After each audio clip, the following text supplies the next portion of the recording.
اب ہے دوسرا مسئلہ اس سبق کا، وہ یہ ہے کہ استحاضہ اگر اس حد کو پہنچ گیا ہے کہ اس کی اتنی مہلت ہی نہیں ملتی کہ وضو کر کے فرض نماز ادا کر لے، یعنی اس حد کو پہنچ گیا ہے، تو نماز کا پورا وقت یعنی ایک وقت سے شروع اور نماز کے آخری وقت تک اگر ایسی حالت اس کی گزری ہے، یعنی نماز کا وقت جیسے شروع ہوا، اب زور کی نماز کا جیسے نصف النہار کے وقت شروع ہو جاتا ہے اور عصر کی اذان سے 2 منٹ پہلے تک 5 منٹ پہلے تک، یعنی ایک نماز کا وقت شروع سے لے کر اخیر تک اسی حال میں ہی گزرا ہے، استحاضے کا خون آتا ہی آتا رہا، تو جناب علی اس حالت میں ایسی عورت کو معذور کہا جائے گا۔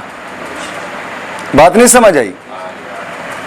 تو ایک وضو سے اس وقت میں جتنی نمازیں بھی ہیں یہ ادا کر سکتی ہے، بات سمجھ آ گئی؟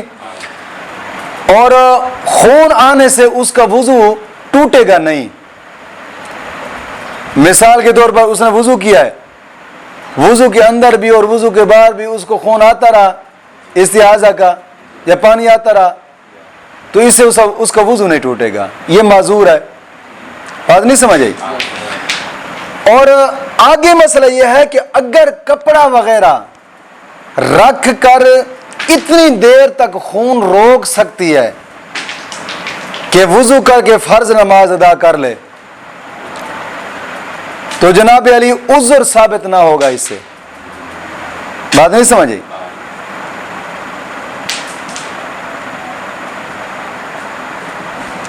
یعنی کپڑا وغیرہ رکھ کر وہ خون روک سکتی ہے، تو کپڑا وغیرہ رکھ کر وہ خون روک لے، وضو کر کے نماز پڑھ لے، بے شک کپڑا ہٹا لے۔